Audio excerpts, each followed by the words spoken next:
Mon patron m'a ordonné de préparer du café pour tout le monde, ignorant totalement qu'il s'adressait aux nouveaux propriétaires de l'entreprise.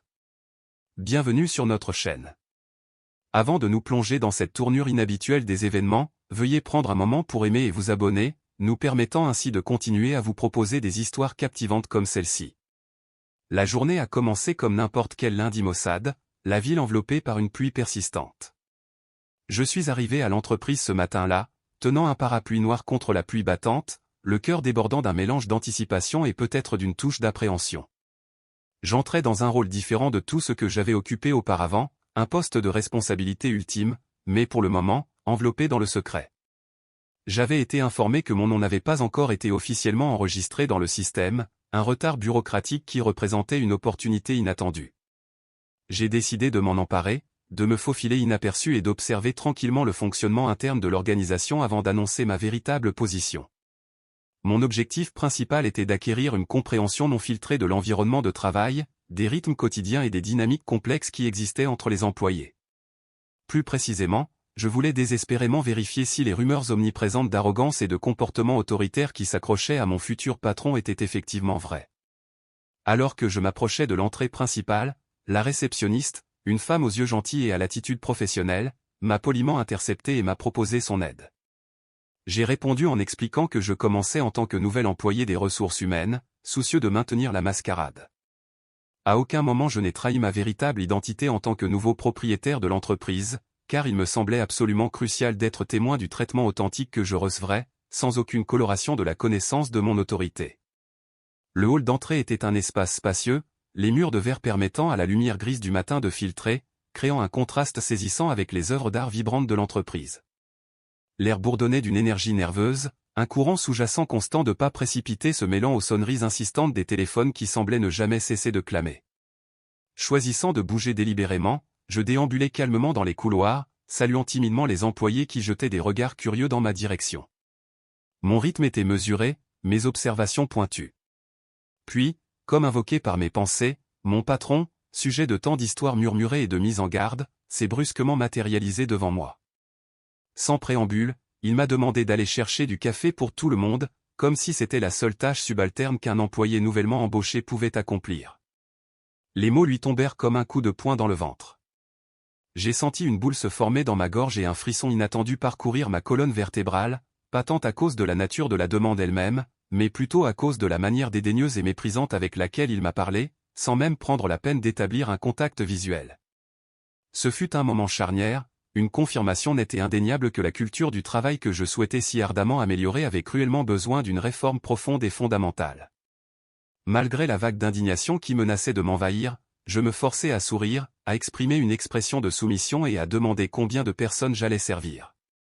Ma fierté me criait d'affirmer immédiatement mon autorité, de l'informer, sans équivoque, que j'étais en fait son supérieur. Cependant, au prix d'immenses efforts, j'ai réussi à garder mon sang-froid, me rappelant que je devais bien comprendre l'étendue de son comportement. Je voulais voir jusqu'où il irait dans cette mascarade. Alors que je me dirigeais vers la cuisine exiguë et quelque peu négligée du bureau, je ne pouvais m'empêcher d'entendre les murmures et les chuchotements feutrés qui me suivaient. J'ai remarqué que certains employés étouffaient leur rire face à ma situation difficile, tandis que d'autres exprimaient de la pitié.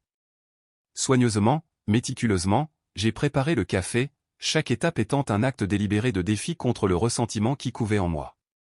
Je me souviens, quand j'étais enfant, d'avoir regardé mon grand-père, un homme au plaisir simple, m'apprendre à vraiment apprécier l'arôme et la chaleur de cette humble boisson. Maintenant, je ne pouvais m'empêcher de réfléchir à la façon dont cet acte apparemment banal avait un poids important, chargé du fait de savoir que je possédais désormais cet endroit, que l'avenir de ces employés reposait en partie entre mes mains. En revenant avec la carafe fumante, j'ai poliment distribué les tasses, une à une. Bien que la plupart aient simplement tendu la main sans offrir un mot de remerciement, j'ai capté quelques regards fugitifs remplis de ce que j'ai perçu comme une lueur de soutien, une reconnaissance silencieuse qui m'a apporté un peu de réconfort. Mon patron, sans même daigner me regarder, s'empara du café et but une gorgée hésitante, une légère grimace déformant momentanément ses traits, peut-être parce que le café n'était pas sucré à son goût, une tâche précédemment accomplie par quelqu'un d'autre. Je me mordis fort la langue pour réprimer la réplique sarcastique qui menaçait de sortir de mes lèvres, et résolu à la place de maintenir ma façade d'employé nouvellement embauché désireux d'apprendre. À chaque pas que je faisais dans le bureau, mes premières impressions ne faisaient que se renforcer. J'ai observé des bureaux en désordre remplis de travaux inachevés, des employés stressés et surmenés et une atmosphère chargée de tensions palpables, tout cela confirmant la réputation profondément négative dont on m'avait prévenu. Le silence forcé était particulièrement frappant, presque comme s'il existait une règle tacite interdisant tout ce qui allait au-delà du strict minimum de communication nécessaire. J'ai réalisé que transformer cette entreprise en un environnement plus positif et plus productif nécessiterait des changements importants, et que je devrais sans aucun doute affronter et gérer plus d'un ego gonflé en cours de route. Quelques collègues, prudemment et avec des sourires hésitants, s'approchent de moi pour me souhaiter la bienvenue, parlant à voix basse, comme s'ils craignaient d'être entendus et réprimandés par le regard toujours attentif du patron. Ils ont offert des conseils de survie non sollicités, ne contredisez jamais votre supérieur, arrivez toujours tôt et évitez la moindre erreur. J'avais l'impression de marcher sur du verre fragile, constamment sur le point de briser cette paix fragile.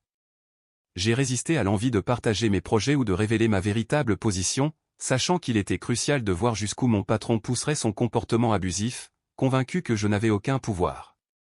Après quelques heures, il m'a convoqué à son bureau, apparemment pour m'enquérir de ma première journée, mais son ton était plus accusateur que sincère.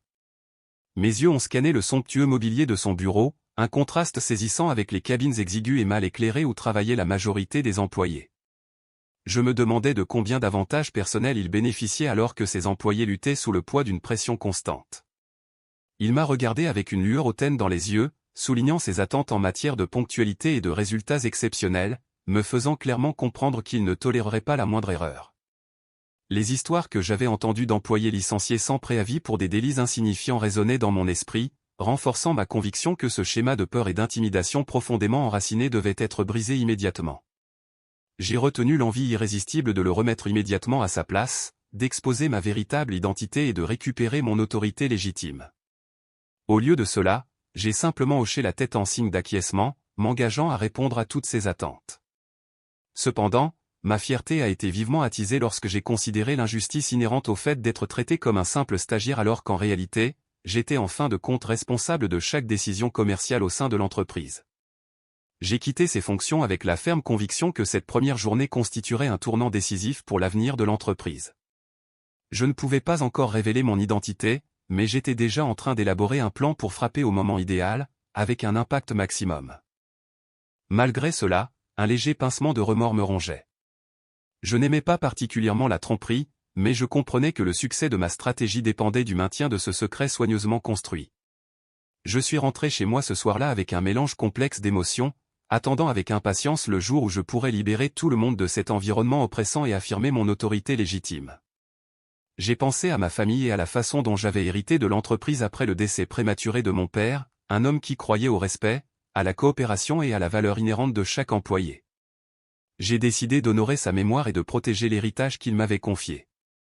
Cette nuit-là, le sommeil s'est avéré insaisissable, mon esprit s'emballant avec les possibilités, élaborant des stratégies pour transformer la culture de l'entreprise et, surtout, planifiant méticuleusement le moyen le plus efficace pour enfin remettre mon patron autoritaire à sa place. Je rêvais de couloirs lumineux et accueillants, d'employés souriants et engagés et d'un environnement où chacun se sentait valorisé et respecté. Je me suis réveillé le lendemain matin avec un puissant mélange d'excitation et de nervosité, pleinement préparé à affronter le deuxième jour en tant que nouvel employé apparemment impuissant, continuant à rassembler des informations cruciales et à affiner mon plan. Cependant, sous cette façade soigneusement construite, couvait une impatience profonde, un désir ardent de révéler enfin mon véritable rôle et de remettre les choses à plat. Je me demandais combien de jours encore je pourrais endurer cette mascarade, ravalant ma fierté et endurant silencieusement les ordres de quelqu'un qui n'avait absolument aucune idée de qui j'étais vraiment. Mais je suis resté discipliné, déterminé à garder le contrôle, déterminé à ce que le moment venu, chaque mot et chaque action aurait l'impact précis nécessaire pour transformer cette réalité en quelque chose de bien meilleur. Le lendemain, je suis arrivé encore plus tôt que d'habitude, dans l'espoir de pouvoir observer la routine du bureau sans être dérangé, avant que l'agitation chaotique de la journée de travail ne commence. J'ai parcouru les couloirs déserts, enveloppés par l'obscurité silencieuse des lumières de secours, et je n'ai pas pu m'empêcher d'imaginer à quoi pourrait ressembler cet endroit si l'harmonie régnait, remplaçant la peur omniprésente qui imprégnait actuellement chaque recoin du bâtiment. Depuis que j'avais hérité de l'entreprise, je m'étais immergé dans tous les aspects de ses opérations, étudiant chaque division et chaque département de manière exhaustive, examinant les rapports et les plans d'affaires que mon père avait laissés inachevés. C'était un leader visionnaire, toujours en quête du bien-être de ses employés et cherchant constamment à optimiser les processus de production. C'était une énigme pour moi de savoir comment une entreprise bâtie sur des fondations aussi solides avait pu se retrouver entre les mains de dirigeants aussi inefficaces et franchement despotiques. J'avais appris qu'une part importante de la responsabilité incombait à un conseil d'administration qui, lorsque la santé de mon père commençait à se détériorer, avait décidé d'accorder une liberté indue à certains individus rongés par une ambition excessive et un mépris flagrant des pratiques commerciales éthiques. Je me suis juré de restaurer l'esprit originel de l'entreprise, les valeurs que mon père avait si diligemment inculquées, et d'honorer sa mémoire en créant un environnement où chaque recoin de ce bâtiment vibrait de l'enthousiasme d'employés véritablement heureux et épanouis dans leur travail. Alors que j'examinais des documents confidentiels dans la petite salle de réunion, j'ai entendu des pas s'approcher et la voix retentissante et indubitable de mon patron aboyant des ordres concernant le réaménagement des cabines. Choisissant de rester caché, j'ai écouté attentivement ces paroles, mêlées d'un puissant mélange de dédain et de frustration. Il a mentionné qu'il considérait le nouvel employé, c'est-à-dire moi, comme remplaçable, facilement remplaçable si je ne faisais pas preuve du niveau de courage approprié, peu importe ce que cela signifiait dans son interprétation tordue de la dynamique du lieu de travail. C'était difficile d'entendre des commentaires aussi humiliants, mais en même temps, cela confirmait que mes soupçons étaient fondés. Cet homme se croyait vraiment le dirigeant absolu, le propriétaire et le seigneur de chaque brique et mortier de l'entreprise, agissant comme un tyran avec peu ou pas de respect pour la dignité et le bien-être de ceux qui travaillaient sous ses ordres. J'ai attendu quelques minutes pour lui permettre de repartir, puis je suis sorti de la pièce comme si je n'avais rien entendu. Je l'ai salué poliment et lui, avec son expression aigre habituelle, m'a assigné des tâches plus banales et presque insultantes, des tâches qui n'avaient absolument aucun rapport avec mon supposé poste aux ressources humaines. Il m'a demandé de faire l'inventaire des fournitures de bureau, de m'assurer que toutes les imprimantes étaient correctement approvisionnées en papier et, bien sûr, de préparer du café pour tout le monde chaque matin. J'ai répondu par un simple « oui, monsieur », tout de suite, et je me suis consciencieusement mis au travail, cachant soigneusement mon mécontentement croissant. Au fond, je savais que cette routine apparemment inutile me fournirait en réalité de précieuses opportunités d'interagir avec les employés de chaque département, me permettant ainsi de mieux comprendre leurs besoins et leur point de vue sur l'état actuel de l'entreprise. S'il y a une leçon inestimable que mon père m'a transmise, c'est que la ressource la plus précieuse de toute organisation, ce sont ses collaborateurs. Ainsi, pendant que je réapprovisionnais assidûment en papier dans les imprimantes, j'ai engagé une conversation avec l'une des secrétaires, qui m'a confié qu'elle n'avait jamais été témoin d'un taux de rotation de personnel aussi élevé dans aucune des autres entreprises où elle avait travaillé. Elle m'a raconté qu'au cours des 3 derniers mois seulement, plus de 10 personnes avaient démissionné, soit lassées des mauvais traitements constants, soit licenciées sans préavis pour des raisons insignifiantes et souvent fabriquées de toutes pièces. Ces informations n'ont fait que renforcer ma conviction qu'il était absolument essentiel de réformer la culture de l'entreprise de fond en comble, en s'attaquant aux causes profondes du problème. J'ai également réussi à discuter avec un groupe de jeunes employés récemment arrivés dans l'entreprise. Ils étaient sans aucun doute talentueux et possédaient un véritable désir de grandir et d'avancer dans leur carrière, mais ils vivaient dans la peur constante que la moindre erreur ne déclenche la colère explosive du patron, entraînant leur licenciement brutal et sans cérémonie. J'ai découvert des histoires vraiment déchirantes, des employés souffrant de stress chronique, demandant un arrêt de travail en raison d'une anxiété débilitante et vivant dans un état de vigilance perpétuelle qui les empêchait même de profiter de leur brève pause. Certains ont même avoué qu'ils avaient peur d'aller trop souvent aux toilettes, de peur d'être perçus comme paresseux et improductifs. C'est à ce moment-là que ma détermination s'est solidifiée. J'ai dû agir de manière décisive et sans hésitation pour démanteler cet environnement profondément toxique. Au fur et à mesure que la matinée avançait, j'observais le patron arpenter les couloirs, scrutant les actions de chacun comme s'il était un général procédant à une revue méticuleuse de ses troupes. Soudain, je l'ai vu réprimander une collègue du service marketing pour avoir demandé une prolongation de seulement 5 minutes du délai de rédaction d'un rapport, l'accusant de mauvaise gestion du temps et de manque de professionnalisme. Je l'ai vu avec consternation baisser la tête de honte et s'excuser abondamment, même si elle avait fait des heures supplémentaires la veille pour terminer le projet. Tout cela m'a retourné l'estomac avec un mélange de colère et de dégoût, mais j'ai réussi à garder mon sang-froid, attendant mon heure jusqu'au moment enfin arrivé où je l'ai vu s'arrêter juste devant la petite pièce où je classais assidûment des documents, et il a décidé de me convoquer. Il se leva avec une expression sévère, ses traits se durcirent en un air renfrogné et, d'un ton condescendant et méprisant, il laissa échapper « N'oubliez jamais que vous êtes ici à cause d'une recommandation, pas à cause de vos propres mérites. Si vous ne faites pas exactement ce qu'on vous dit, vous êtes exclu. » Le coup contre ma fierté m'a profondément piqué, une attaque délibérée contre ma dignité, mais j'ai masqué ma réaction avec une aisance expérimentée. Un sourire subtil joua sur mes lèvres alors que j'acquiesçais avec déférence, projetant l'image d'un nouveau venu timide, intimidé par sa présence. En réalité, les engrenages tournaient rapidement dans mon esprit. Je composais méticuleusement la scène de ma future annonce, le moment où je me dévoilerais comme le véritable propriétaire. J'imaginais le choc qui se répercuterait sur son visage, la réalisation qu'il avait été sous mon évaluation silencieuse tout le temps. Je ferai tout ce qui est nécessaire, dis-je simplement, mes mots étant une façade soigneusement construite, alors qu'il s'éloignait, rayonnant d'une aura de triomphe imméritée. Chaque moment restant est devenu une opportunité précieuse, méticuleusement consacrée à la collecte de données cruciales et à la compréhension des subtilités du fonctionnement interne de l'entreprise. J'ai décortiqué les canaux de communication, identifié leurs faiblesses et identifié les goulots d'étranglement. J'ai écouté attentivement les griefs sous-jacents des employés, absorbant leurs frustrations et leurs besoins non satisfaits. Les notes mentales et écrites sont devenues mes compagnons constants, compilant avec diligence les preuves irréfutables qui me permettraient finalement de mettre en œuvre les changements radicaux que j'avais déjà commencé à formuler dans mon esprit. À midi, une cartographie mentale complète des questions fondamentales avait pris forme. Une communication inefficace imprégnait tous les niveaux de l'organisation, étouffant la collaboration et engendrant des malentendus.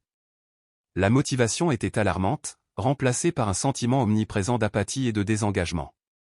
La peur de commettre des erreurs paralysait l'initiative, décourageant l'innovation et la prise de risque. Et peut-être le plus dommageable de tout, la direction a fait preuve d'un manque flagrant d'empathie envers son personnel, créant un environnement toxique de méfiance et de ressentiment. L'heure du déjeuner représentait une opportunité unique.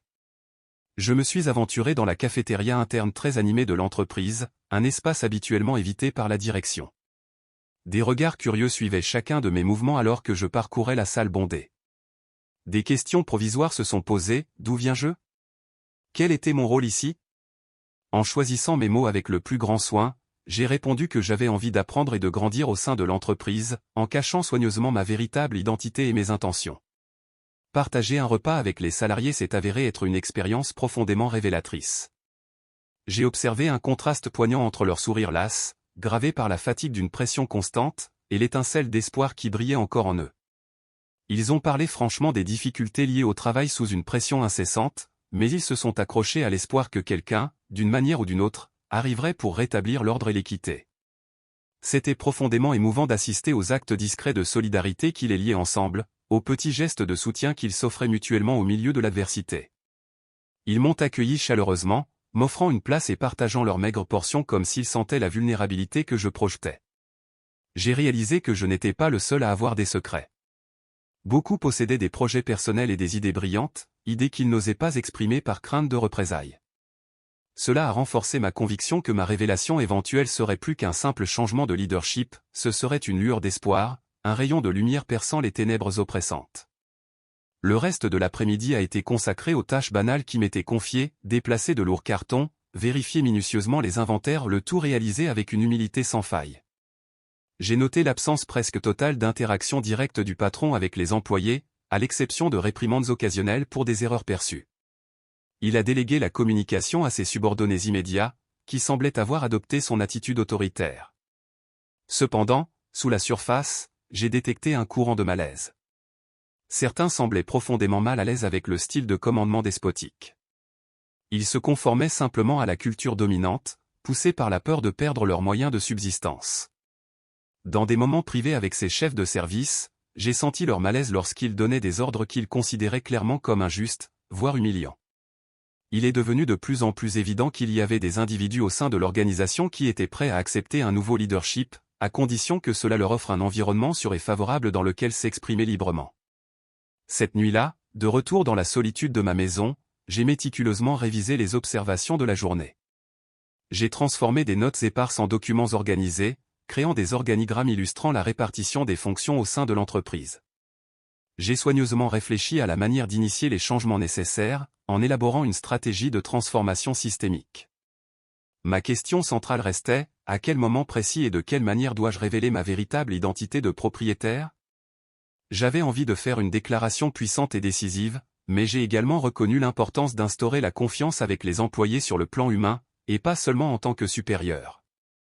Mon plan a commencé à se cristalliser, rassembler tout le monde dans la salle de réunion principale, annoncer mon poste et dévoiler un plan complet pour de nouvelles politiques de travail et des opportunités de croissance.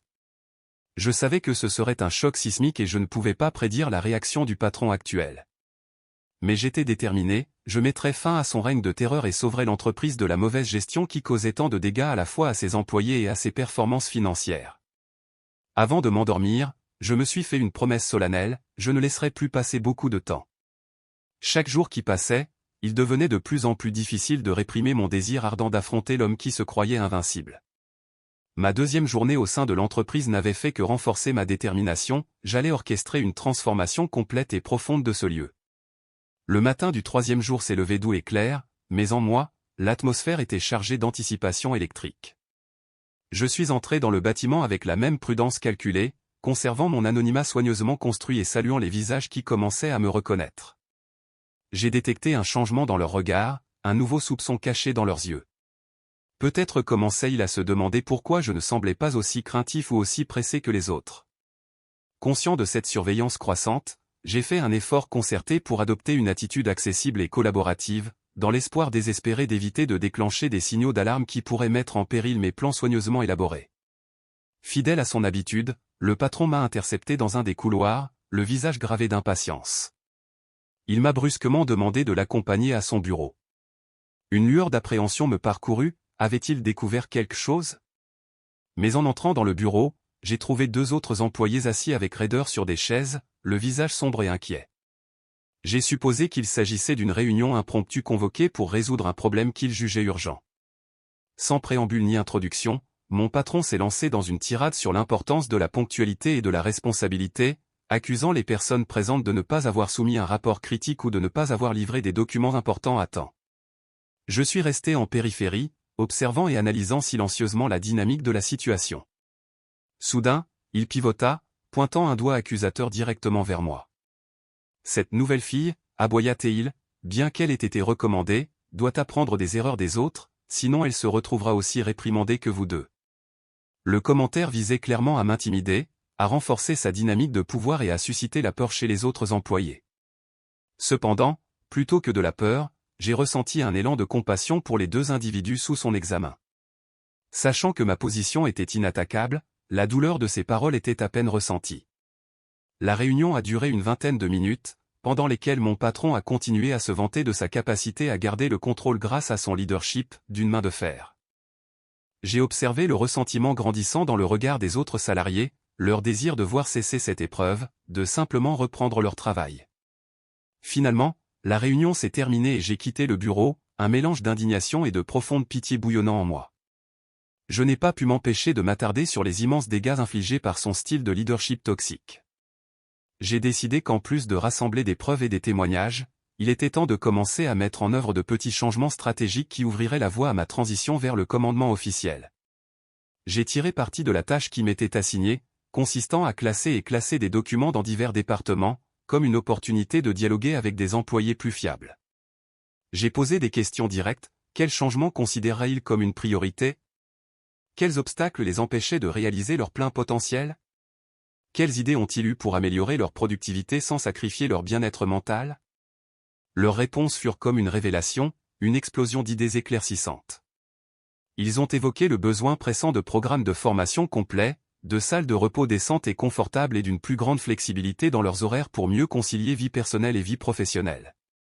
Certains ont même proposé un système de reconnaissance mensuelle pour récompenser les employés faisant preuve d'une collaboration et d'une efficacité exceptionnelle, une initiative qui pourrait grandement remonter le moral de l'ensemble. J'ai soigneusement documenté chaque suggestion, mon enthousiasme grandissant à l'idée de mettre en œuvre ces améliorations dans un avenir proche. Vers le milieu de la matinée, s'est produite une rencontre qui m'a profondément marqué. J'ai croisé la route d'une femme de ménage que je n'avais jamais vue auparavant.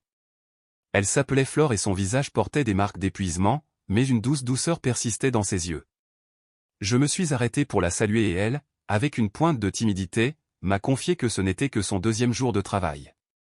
Elle a expliqué avoir ressenti une pression immense, car son prédécesseur avait été licencié pour ne pas avoir maintenu une propreté impeccable dans un couloir en cours de rénovation. Une vague d'empathie m'a submergé, la pauvre femme semblait naviguer dans un champ de mines, terrifiée à l'idée que le moindre grain de poussière ou la moindre tache puisse entraîner une réprimande ou pire. Pendant que Flore parlait, mon patron s'est matérialisé soudainement, exigeant de savoir pourquoi je perdais mon temps à discuter au lieu de faire le ménage. Je me suis retenu de lui faire face à ce moment-là, mais mon sang s'est glacé lorsque j'ai été témoin de l'air de pure panique qui a traversé le visage de Flore, comme si elle avait été surprise en train de commettre un crime odieux. Je me suis simplement excusé, je l'ai remercié pour son travail acharné et je lui ai assuré que nous reparlerions plus tard. C'est à ce moment-là que j'ai réalisé que la situation était encore plus désastreuse que ce que j'avais imaginé au départ. Non seulement les employés se sentaient sous pression et démoralisés, mais ils vivaient activement dans la peur, constamment inquiets d'être surpris en train de s'engager dans le moindre moment de répit ou de conversation. Cette prise de conscience a alimenté ma détermination à agir de manière décisive et rapide. J'ai accompli mes tâches matinales, puis j'ai cherché refuge dans les toilettes pour un moment de répit, essayant désespérément de retrouver mon calme. J'ai réfléchi au pouvoir insidieux que cet homme exerçait sur l'environnement et à mon impératif de mettre fin à sa tyrannie. Lorsque l'heure du déjeuner est arrivée, au lieu de rejoindre les employés à la cafétéria, j'ai cherché du réconfort dans un parc voisin. J'avais besoin de me vider la tête, de bien réfléchir à mes prochaines étapes et d'éviter de prendre une décision impulsive qui pourrait tout mettre en péril. J'ai eu l'idée de me confier progressivement à un groupe sélectionné d'employés clés, créant ainsi un réseau de confiance et de soutien. Cependant, je craignais que l'information ne fuite avant l'annonce officielle et que mon patron, avec son tempérament instable, puisse potentiellement créer le chaos, voire saboter l'entreprise. En fin de compte, j'ai décidé de conserver mon anonymat, au moins jusqu'à ce que j'aie solidifié ma stratégie et assuré ma position. De retour dans l'entreprise avec une énergie renouvelée, je me suis consacré à la recherche des indicateurs de performance financière et de productivité de l'entreprise sur l'intranet de l'entreprise. Les informations que j'ai découvertes n'ont fait qu'accroître mes inquiétudes. Malgré l'apparence de contrôle et les fanfaronnades constantes du patron, l'entreprise perdait manifestement du terrain sur le marché. Les ventes stagnaient et plusieurs projets critiques avaient été reportés sine die, comme si la motivation et l'innovation s'étaient simplement évaporées. En outre, j'ai découvert un mécontentement généralisé parmi les principaux clients, qui se plaignaient de la lenteur du service, d'une mauvaise communication et d'une baisse générale de la qualité du service. Tout cela a renforcé ma conviction que ma tâche serait un défi, mais cela a également renforcé le besoin urgent d'un changement de direction, un changement essentiel à la survie de l'entreprise. Alors que la journée touchait à sa fin, mon patron m'a convoqué à son bureau via le téléphone interne. Il m'a accueilli d'un geste impatient et a jeté un épais dossier sur son bureau, exigeant que j'analyse les documents qu'il contenait et que j'en remette un résumé complet le lendemain. Même si le rôle qui m'était assigné, en théorie, n'englobait pas ce genre de responsabilité, j'ai compris qu'il testait probablement mes capacités, ou qu'il essayait peut-être simplement de me submerger. Malgré la charge de travail supplémentaire et la perturbation de mes plans initiaux, j'ai décidé d'accepter le défi. Ce rapport supplémentaire, ai-je pensé, représentait une opportunité inestimable d'avoir un aperçu plus approfondi des mouvements financiers récents de l'entreprise et des subtilités de sa situation actuelle. Alors que je me tournais pour quitter le bureau de mon patron, une vague glaciale de surveillance m'a submergé. L'un de ses subordonnés, un personnage que j'avais fini par reconnaître comme un courtisan, a croisé mon regard avec un amusement non dissimulé. Ses yeux, brillants d'une satisfaction malveillante, semblaient se moquer de mon fardeau perçu, savourant ce qu'il considérait clairement comme une imposition de tâches déplacées. Ignorant sa tentative juvénile d'intimidation, je lui rendis son regard avec un calme imperturbable, une déclaration silencieuse de ma détermination inébranlable. Dans cet échange, j'ai réaffirmé mon engagement, une promesse murmurée uniquement à moi-même, que la dynamique de ce déséquilibre de pouvoir subirait bientôt une transformation radicale. Ce soir-là, le poids des événements de la journée m'a suivi jusqu'à chez moi. Je me suis retrouvé attiré vers mon bureau, où j'ai commencé à décortiquer méthodiquement chaque page du dossier qu'il m'avait si négligemment remis. Dans ces documents dormaient des propositions d'expansion en sommeil, des projets ambitieux qui, étonnamment, n'avaient jamais vu le jour en raison d'un manque de suivi décourageant et de l'absence palpable de motivation de l'équipe chargée de les mettre en œuvre. J'ai reconnu le potentiel inexploité qui couvait au sein de l'entreprise, un vaste réservoir de possibilités tragiquement gaspillées par l'ineptie de sa direction actuelle. Je me suis finalement couché tard dans la nuit, un profond sentiment de satisfaction résonnant en moi, alimenté par le sentiment qu'avec chaque jour qui passait, la vérité sous-jacente était méticuleusement démasquée sous mes yeux. Mon évaluation est devenue de plus en plus sombre, mon patron, le soi-disant dirigeant de cette organisation, était manifestement incapable de diriger de manière adéquate, même un simple projet de croissance. Les implications étaient cruelles, l'entreprise était au bord de l'effondrement organisationnel, un désastre se profilant à l'horizon. Ainsi, la 3e journée touchait à sa fin, me laissant avec une certitude inébranlable qu'une action décisive était non seulement souhaitable, mais absolument impérative. Épaule. Le 4e jour s'est écoulé dans l'entreprise, chargé d'une tension palpable, d'une atmosphère aussi vive et fragile que du verre brisé. La débâcle de la veille, l'échec désastreux à livrer un projet crucial à temps, pesait lourd dans l'air. Apparemment, une rupture critique dans la communication interne s'était produite entre 2 départements clés, et mon patron, plutôt que de s'engager dans une analyse constructive pour identifier les causes profondes et formuler des solutions efficaces, avait plutôt succombé à une tirade de reproches et de menaces à peine voilées dirigées contre ceux qu'il. Je me suis dirigé vers mon poste temporaire, un bureau isolé niché dans un coin souvent négligé de la section des ressources humaines, et j'ai commencé à trier avec diligence la paperasse accumulée. Alors que j'analysais minutieusement la situation, je ne pouvais ignorer une évidence flagrante. Ces types de conflits débilitants étaient un indicateur clair et indéniable du manque omniprésent de leadership coopératif et du besoin urgent d'établir des canaux de communication efficaces et ouverts dans toute l'organisation. Pourtant, j'ai également reconnu qu'un événement aussi important, cet échec très public, pourrait potentiellement précipiter ma grande révélation, me forçant la main et me forçant à agir plus tôt que prévu initialement. Cependant, la voie de la prudence, la partie de moi qui incitait à une planification méthodique et à une préparation méticuleuse, m'a conseillé de rester calme et d'observer un peu plus longtemps, de peur de négliger par inadvertance des détails critiques qui pourraient s'avérer inestimables à long terme. Soudain, le silence de mon travail a été brisé lorsque mon patron est passé en trombe devant mon bureau, contournant les plaisanteries de base d'une salutation et n'offrant qu'un bref aboiement, « Je dois vous voir dans mon bureau dans 5 minutes. » Sans même lever les yeux des pages, il a lâché, la voix empreinte de panique, « Avez-vous la moindre idée du désastre total que cela signifie pour nous d'avoir manqué une date de livraison ? Cela pourrait nous coûter un client très important, une relation cultivée depuis des années. » Régnant consciemment sur ma réponse interne, j'ai soigneusement entretenu ma façade soigneusement construite de nouvel employé sans prétention et j'ai répondu avec une humilité soigneusement modulée, expliquant que je n'étais malheureusement pas au courant des détails complexes du projet en question, car je n'étais pas directement impliqué dans son exécution. Toujours perdu dans son vortex de panique qu'il s'était imposé, il semblait ignorer complètement mes paroles, se lançant dans un monologue incessant d'auto-justification, de reproches et de victimisation, rejetant la faute sur tout le monde sauf lui-même. Au milieu de ses plaintes décousues et de ses tentatives désespérées pour contrôler les dégâts, il a mentionné, presque en passant, le besoin désespéré d'une personne de confiance pour superviser les communications internes, quelqu'un qui pourrait d'une manière ou d'une autre réparer par magie le système cassé. C'est à ce moment précis que j'ai décidé de. Le patron a été momentanément réduit au silence, sa tirade a été brusquement interrompue. Je pouvais voir une lueur de surprise dans ses yeux, une reconnaissance subtile que j'avais, de manière inattendue, proposé mon aide. Après une longue pause, il a hoché la tête, son expression trahissant une réticence à contre-séure. D'accord, a-t-il concédé, son ton toujours empreint de suspicion, rédigez un rapport avec vos recommandations, décrivant les principaux domaines d'amélioration et suggérant des actions concrètes, et envoyez-le-moi dès que possible. Humainement possible. Mais, a-t-il ajouté, sa voix débordante de condescendance, je vous préviens, si le rapport est médiocre, s'il est tout sauf exceptionnel, vous serez tenu pleinement responsable. J'ai dû consciemment me retenir d'éclater un rire sarcastique, sachant pertinemment que ma formation et mon expérience, un trésor de connaissances qu'il ignorait parfaitement, étaient plus que suffisantes pour livrer quelque chose non seulement solide, mais vraiment révolutionnaire. Au lieu de cela, j'ai simplement hoché la tête, conservant mon extérieur placide, et j'ai rapidement quitté son bureau, reconnaissant que c'était, sans aucun doute, l'occasion idéale de planifier méticuleusement les changements réels et percutants qui remodèleraient fondamentalement l'entreprise lorsque j'assumerai enfin le poste qui me revient.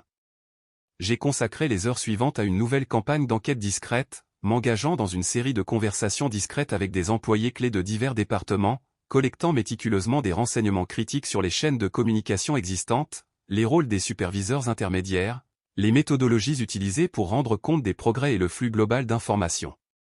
J'ai ensuite méticuleusement recoupé toutes ces preuves anecdotiques avec la documentation officielle stockée dans les systèmes numériques de l'entreprise. Il y avait une absence de stratégie de communication claire et cohérente, mais il y avait aussi une peur omniprésente et palpable, une réticence effrayante parmi les employés à communiquer ouvertement leurs préoccupations ou à soulever des problèmes légitimes à la direction. Beaucoup, semblait-il, réprimaient activement leurs doutes et leurs anxiétés pour éviter d'éventuelles réprimandes ou, pire, des répercussions professionnelles. Pour enrichir et renforcer davantage mon rapport, j'ai activement sollicité des propositions directement auprès des employés eux-mêmes, favorisant un environnement de dialogue ouvert et d'encouragement. À mon grand plaisir, beaucoup ont partagé avec enthousiasme des idées étonnamment innovantes, révélant une source de potentiel inexploité dans les rangs.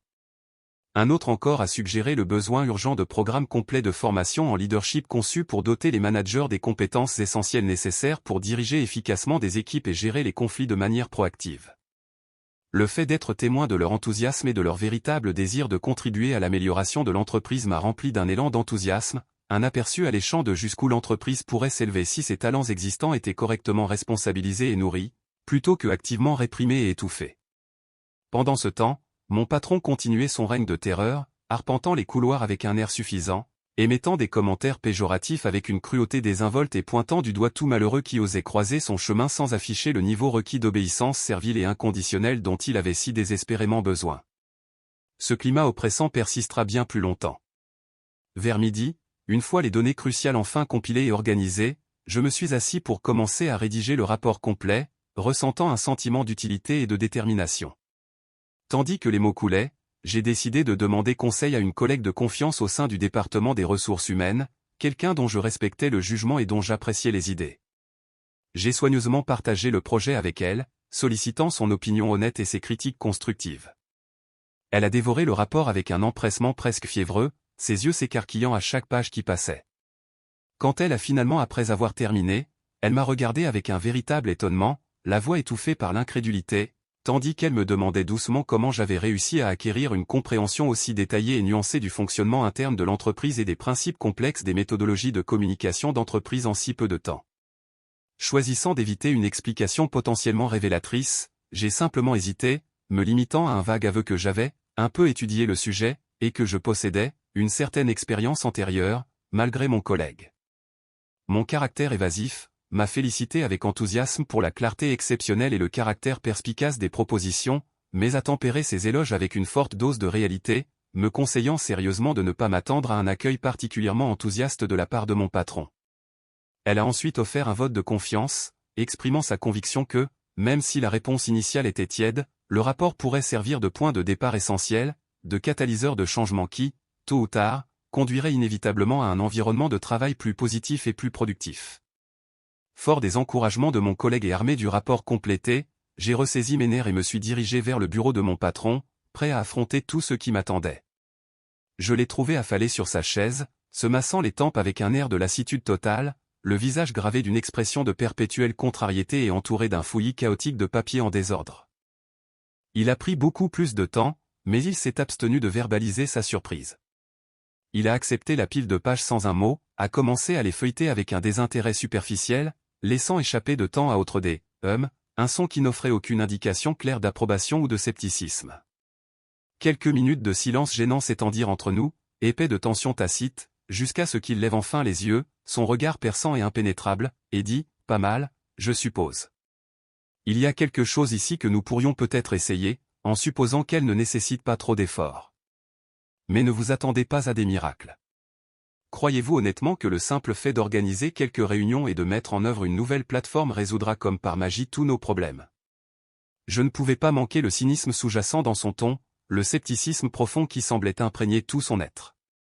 Mais en gardant mon sang-froid, j'ai répondu avec respect, expliquant que, bien sûr, il ne s'agissait pas de solutions instantanées, du jour au lendemain, mais plutôt des premières étapes d'un processus soigneusement conçu de changement progressif et progressif, un processus qui nécessiterait un engagement soutenu de toutes les parties impliquées pour obtenir un succès durable. Il a émis un reniflement dédaigneux, un son chargé de dédain, et a ensuite prononcé une phrase qui m'a laissé momentanément sans voix, une déclaration qui a donné un aperçu révélateur de ses véritables motivations. Je vais voir si je prends la peine de présenter cela au conseil d'administration, même si bien sûr, c'est moi qui prends en fin de compte toutes les décisions ici, donc leur contribution est en grande partie hors de propos. À son insu, j'étais précisément la plus haute autorité au sein de l'entreprise, le décideur ultime qu'il rejetait avec tant de désinvolture. J'ai cependant décidé de ne pas pousser le sujet plus loin, préférant simplement hocher la tête en signe d'accord, lui offrant seulement un sourire discret et énigmatique. J'ai ressenti un léger tremblement dans mes mains en quittant son bureau, une manifestation physique des émotions contradictoires qui bouillonnaient en moi, une colère contenue face à son incompétence flagrante et son manque d'intégrité, mêlée à une puissante poussée d'excitation à l'idée du jour où cet homme découvrirait enfin l'ampleur de son erreur, la profonde erreur de jugement qu'il avait commise. De tous les membres du personnel dans l'une des plus grandes salles de conférence. J'ai d'abord supposé qu'il pourrait y avoir une annonce importante concernant le projet retardé, ou peut-être une autre question urgente qui exigeait une attention immédiate. J'ai donc été surpris de découvrir que, avec un air de suffisance presque théâtral, il a commencé à exposer longuement la nouvelle stratégie visant à améliorer la communication interne, laissant entendre ouvertement que toute l'initiative était son idée originale, un coup de génie managérial qui était né uniquement de son propre esprit brillant. Il a expliqué brièvement et de manière sélective quelques points clés du rapport que j'avais minutieusement préparé, mais a ostensiblement évité de mentionner mon nom à aucun moment au cours de sa présentation autoglorifiante. Les expressions choquées et incrédules sur les visages de certains employés qui connaissaient la vérité en disaient long, exprimant avec éloquence leur indignation silencieuse. Ils savaient parfaitement que c'était moi qui avais passé d'innombrables heures à rechercher, à compiler des données et à rédiger le rapport complet, et qu'il essayait maintenant, sans le moindre remords, de s'attribuer tout le mérite de mon travail acharné et de ma contribution intellectuelle. Pourtant, j'ai découvert que cela ne m'intéressait pas particulièrement, car le point critique était qu'une première étape était.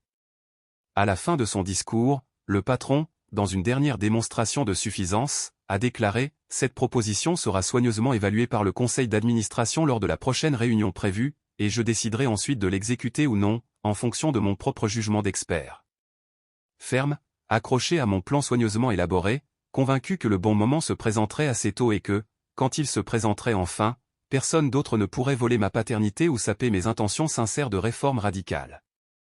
Et ainsi, j'ai terminé la 4e journée avec un mélange complexe d'émotions, l'indignation face à l'arrogance débridée et à la malhonnêteté flagrante de mon patron, tempéré par un sentiment croissant d'espoir qu'au moins une fissure, aussi petite soit-elle, commençait à s'ouvrir pour une véritable transformation. Changement. Le 5e jour s'est levé avec un ciel gris plombé et une bruine persistante et intermittente qui semblait présager une journée particulièrement difficile. En arrivant au bureau, j'ai immédiatement remarqué une agitation importante près de l'entrée. Une employée, une personne brillante et dévouée qui avait déjà enduré plusieurs confrontations tendues avec mon patron, emballait en larmes ses affaires personnelles dans une boîte en carton fragile, ses gestes traduisant un profond sentiment de résignation et de défaite. Réalité, elle avait été renvoyée sans préavis pour, comme mon patron l'avait si dramatiquement dit, un manque de respect flagrant envers les ordres supérieurs. Elle m'a expliqué, la voix étranglée par les sanglots, que mon patron l'avait accusé de s'immiscer dans des tâches qui ne lui appartenaient pas légitimement et d'avoir tenté de corrompre la chaîne de commandement avec ses suggestions inutiles et perturbatrices. Cette perception avait en quelque sorte profondément offensé son ego fragile. Cet acte d'injustice flagrant a généré en moi un sentiment d'indignation si profond que j'étais sur le point d'intervenir impulsivement, de révéler ma véritable identité dans une tentative désespérée de mettre fin à ce licenciement totalement injustifié et cruel. Je lui ai offert mon soutien sincère, lui promettant qu'elle ne serait pas réduite au silence et qu'elle ne serait pas oubliée, lui assurant que les choses connaîtraient très bientôt une transformation radicale et positive. Elle m'a récompensé avec un sourire triste et complice, a serré sa pathétique boîte en carton contre sa poitrine, puis a disparu dans la foule des gens marchant sous la pluie morne, englouti par l'anonymat de la ville. Pendant quelques instants, je suis resté figé à l'entrée, sentant en moi une rage brûlante, alimentée par l'injustice flagrante dont je venais d'être témoin, et réaffirmant mon intention inébranlable de détrôner ce patron abusif et incompétent, pour enfin mettre un terme à son règne de terreur. Je suis monté dans l'ascenseur, une façade de détermination soigneusement construite masquant l'anticipation tourbillonnante à l'intérieur. Peut-être que le moment était venu, pensais-je, de dévoiler enfin mon véritable objectif et de faire avancer mon grand dessein, ma révélation. Cependant, alors que les portes s'ouvraient sur mon étage, la réceptionniste m'a accueilli avec un regard significatif. Elle m'a informé qu'un message urgent l'attendait, un membre du conseil d'administration a demandé une rencontre avec moi le même après-midi, qui aura lieu dans l'un des bureaux exécutifs de l'étage supérieur. Cette convocation m'a pris par surprise. En tant qu'employé relativement nouveau dans les ressources humaines, j'occupais un poste à influence limitée. Une pensée troublante m'est venue, quelqu'un avait-il découvert ma double identité? Ou, à l'inverse, s'agissait-il simplement d'une invitation à une tâche nouvelle et banale, à un réaménagement du mobilier de l'entreprise? La matinée s'est prolongée, chaque minute étant une éternité, alors que je luttais contre l'incertitude. Mon patron, inconscient de mon trouble intérieur, a continué sa routine habituelle consistant à aboyer des ordres avec un zèle excessif. La voix aiguë de sa voix semblait amplifier, un rappel constant de l'environnement dysfonctionnel que j'allais défier. Lorsque l'horloge a finalement sonné 15 heures, une vague d'adrénaline m'a envahi. Le cœur battant à un rythme effréné contre mes côtes, je montais les escaliers. La salle de réunion, avec sa table en acajou poli et ses imposants fauteuils en cuir, ressemblait à l'antichambre du jugement. Là, un homme au visage sérieux, mais étrangement familier, m'a accueilli. Il s'est présenté comme l'un des associés fondateurs, un contemporain de mon père dans les années de formation de l'entreprise. Il s'est immédiatement adressé à moi par mon nom complet, un geste délibéré qui témoignait de sa pleine conscience de mon identité. La révélation m'a surpris. Il m'a invité à ma soirée, d'un ton calme et mesuré, il a révélé qu'il comprenait ma stratégie ou mon infiltration, ma tentative d'appréhender les réalités de l'entreprise à partir de la base. Il a ensuite expliqué qu'il avait été un fervent partisan de la motion de mon père visant à léguer l'entreprise à ses descendants, une décision qui avait manifestement provoqué des frictions au sein du conseil d'administration.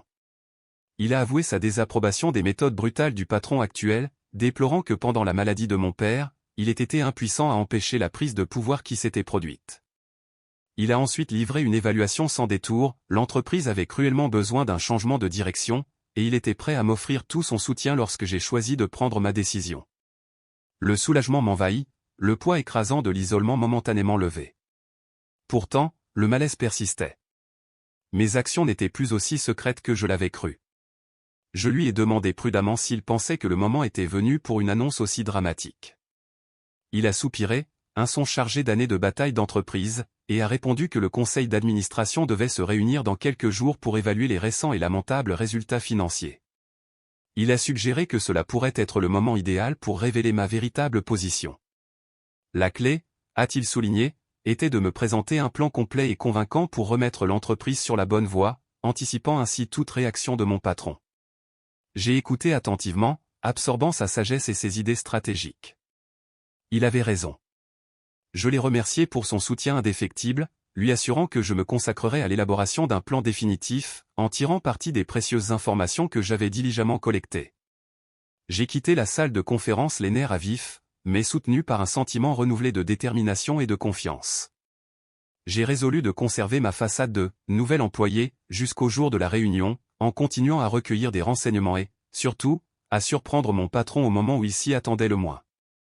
Malgré tout, un instinct tenace m'a conseillé de faire preuve de prudence. Les individus ne manqueraient pas pour s'attirer les faveurs du patron en révélant mes intentions. Cet après-midi-là, j'ai eu du mal à projeter un air de normalité, même si je ne pouvais pas me débarrasser du sentiment d'être observé, que certains de mes collègues soupçonnaient que j'étais plus qu'un nouveau visage. Le reste de la journée s'est déroulé sans incident majeur, à l'exception de l'atmosphère omniprésente de découragement résultant du licenciement brutal d'un collègue le matin. Des murmures de frustration résonnaient dans le bureau, l'air rempli de mécontentement. Alors que je me préparais à partir, j'ai rencontré la femme de ménage que j'avais rencontrée quelques jours auparavant. Elle m'a confié, la voix empreinte d'anxiété, qu'elle craignait d'être la prochaine sur le bio, renvoyée sans motif. Elle semblait encouragée par ma volonté d'écouter et je la rassurais en lui promettant que si elle continuait à accomplir ses tâches avec diligence, les choses s'amélioreraient bientôt. Elle me regardait avec un mélange d'espoir et de scepticisme, se demandant peut-être quel pouvoir je possédais pour opérer un tel changement. Elle a néanmoins exprimé sa gratitude. Je suis reparti avec une détermination renouvelée à empêcher tout nouveau licenciement injuste. Ce soir-là, de retour dans le sanctuaire de ma maison, je me suis plongé dans la tâche d'affiner la stratégie finale que je présenterai au conseil d'administration. J'ai décidé d'exposer non seulement les problèmes systémiques qui affligent la culture organisationnelle et le leadership tyrannique du patron, mais également les opportunités inexploitées qui pourraient être libérées en favorisant une communication efficace, en mettant en œuvre des programmes de motivation et en lançant des projets innovants pour revitaliser l'avantage concurrentiel de l'entreprise. J'ai étudié mes notes, consulté les rapports minutieusement détaillés de mon père et étudié les dernières tendances du marché. Au fil des heures, ma conviction grandissait, cette entreprise possédait un potentiel immense, inexploité, dilapidé sous le régime actuel. Mon plan a commencé à prendre forme. Je proposerai une restructuration globale, donnant la priorité au bien-être des employés, offrant des opportunités de développement professionnel et optimisant les processus grâce à l'intégration stratégique de la technologie. De plus, j'envisageais l'établissement d'un nouveau code de valeurs, dont le respect et la collaboration seraient les pierres angulaires. Enfin, je plaiderais en faveur d'un système de feedback et de récompense juste et transparent, favorisant l'innovation à tous les niveaux de l'organisation. Je savais que c'était une entreprise ambitieuse, mais j'étais également certain qu'avec le soutien approprié, je pourrais en faire une réalité. J'ai imaginé l'expression du visage de mon patron alors que sa dictature d'entreprise s'effondrait devant mes arguments et mes revendications légitimes. Un sourire apparut sur mes lèvres à la pensée de son expression stupéfaite, et je me jurai que chaque instant de patience calculée en vaudrait la peine. J'ai passé une grande partie de la nuit à peaufiner méticuleusement les détails de ma présentation, anticipant les questions et objections potentielles des membres du conseil d'administration. J'ai compris que tout le monde ne serait pas de mon côté, mais j'espérais que le poids des preuves ou les résultats financiers lamentables, le mécontentement généralisé et le témoignage brutal d'un leadership autoritaire influenceraient la majorité. J'avais l'impression d'atteindre un tournant critique dans ma vie. Je n'avais jamais assumé une responsabilité aussi profonde et pourtant, je n'avais jamais ressenti un besoin aussi puissant de me battre pour quelque chose en quoi je croyais. Alors que l'horloge approchait de minuit, je me suis arrêté, j'ai pris une profonde inspiration et j'ai examiné mon travail. J'avais une ébauche solide de ma présentation et une conviction inébranlable que je ferais tout ce qui est en mon pouvoir pour sauver l'entreprise du bord de l'effondrement. Le 5e jour s'est terminé, me laissant avec un mélange complexe d'anxiété et d'espoir. Je savais que dans les jours à venir, le sort d'innombrables personnes qui, sans le savoir, m'avaient fait confiance, serait déterminé. Le 6e jour s'est déroulé sous la forme d'un récit poignant des réalités du travail sous la direction d'un patron abusif et induisant la peur. Dès mon arrivée matinale, il était évident que la plupart des employés se rendaient au travail comme si leurs pieds étaient chaussés de chaussures de plomb, chacun portant le poids de l'incertitude et du stress accumulé sur ses épaules affaissées. La nouvelle du licenciement abusif de la veille circulait toujours, jetant un voile sur le personnel et faisant que le moral reste tragiquement bas. Moi, avec mon plan fermement ancré en tête, je sentais que je devais rester résolument ferme, même si la tension était maintenant si épaisse que n'importe qui avec un minimum de force physique pouvait la surmonter. Dès que la journée a commencé à décoller, j'ai semblé remarquer qu'une pile intimidante de dossiers personnels avait été intentionnellement laissée sur mon bureau autrement vide. J'ai compris qu'il fallait les revoir immédiatement. Ce travail particulier représentait une occasion en or non seulement de mieux connaître intimement tous les employés dévoués, leurs emplois respectifs et leurs histoires personnelles, mais il est devenu choquant de constater qu'il montrait également la grave désorganisation qui régnait librement dans notre bureau. En parcourant méticuleusement leurs profils respectifs, j'ai été frappé par le taux de rotation inconvenant du personnel et le nombre alarmant de démissions récemment déposées. Chaque document reflétait un nom, une histoire de vie et la qualité la plus convoitée pour le lieu de travail, un potentiel qui, dans la plupart des cas, est resté terriblement et injustement sous-exploité. J'ai même eu connaissance de rapports faisant état d'évaluations incomplètes ou intentionnellement manipulées, ce qui m'a ensuite amené à la conclusion inquiétante que mon patron actuel, le chef, manipulait délibérément tous ces types d'informations collectées de manière arbitraire pour justifier ses licenciements et pour intimider des personnes qu'il considérait comme une nuisance lancinante. Vers le milieu de la matinée, alors que j'étais profondément absorbé par la lecture attentive d'un des nombreux dossiers, j'ai entendu des voix très énergiques résonner dans le couloir. Un employé, que je pouvais entendre de manière audible, se livrait à une dispute tendue avec l'un des superviseurs et semblait élever de plus en plus la voix, affirmant maintenant qu'il était faussement accusé d'avoir commis une erreur critique qu'il n'avait en fait jamais commise. Le supérieur, visiblement nerveux, lui a immédiatement demandé de se calmer, mais l'employé, apparemment alimenté par l'injustice, est resté ferme, affirmant en outre qu'il lui était manifestement impossible d'envoyer un rapport contenant des données incorrectes. Alors que j'étais alors saisi par l'envie soudaine d'intervenir d'urgence, le patron, avant que je puisse bouger mon corps, est apparu sur les lieux, apparemment, et assez ironiquement, à la suite d'un vent déchaîné. Il a tenu bon avec autorité avec un sentiment de domination exagéré et, sans même laisser la moindre place à une quelconque explication réfléchie ou attentionnée, a déclaré d'une voix de stentor, « Si vous ne pouvez pas obéir à votre supérieur immédiat, vous n'avez pas de place dans cette entreprise. » L'employé, naturellement rouge de furie et les yeux pleins d'émotion et plein d'une indignation palpable, a plutôt préféré faire demi-tour et partir. Il se retourna et partit, marmonnant fermement que cela ne valait clairement pas la peine de continuer la dispute. Le chef, avec un geste d'autosatisfaction indubitable et suffisant, a proclamé avec arrogance, « Ici, personne ne se rebelle sans en subir de graves conséquences. » L'ensemble de cette scène assez malheureuse m'a donné la chair de poule, tant elle m'a confirmé ce terrible régime de terreur qui consommait cruellement le moral collectif des salariés. J'ai faim d'essayer de reprendre mon travail important, mais j'ai ressenti un mélange palpable de colère bouillonnante et d'impuissance. J'ai réfléchi assez intensément à la réunion du conseil d'administration qui aurait lieu dans quelques jours seulement et au fait qu'il me fallait de toute urgence rassembler tous les exemples possibles de ces abus actuels pour les exposer de manière spectaculaire au conseil d'administration, afin qu'il n'y ait aucun doute sur l'urgence d'un changement dans la direction actuelle. Vers l'heure du déjeuner, je me suis ensuite dirigé vers les archives pour déposer mon rapport personnel, où, par chance, j'ai rencontré l'aimable secrétaire de direction, qui semblait naturellement et plutôt visiblement épuisée. Nous nous sommes salués cordialement et elle m'a avoué qu'elle se sentait complètement dépassée par la lourde charge de travail, étant donné que le patron exigeait des rapports quotidiens, alors qu'ils étaient historiquement hebdomadaires. Elle m'expliquait alors que la seule raison apparente et transparente était d'avoir une surveillance et un contrôle beaucoup plus grand sur tout et surtout sur tous ceux qui travaillaient sous ses ordres.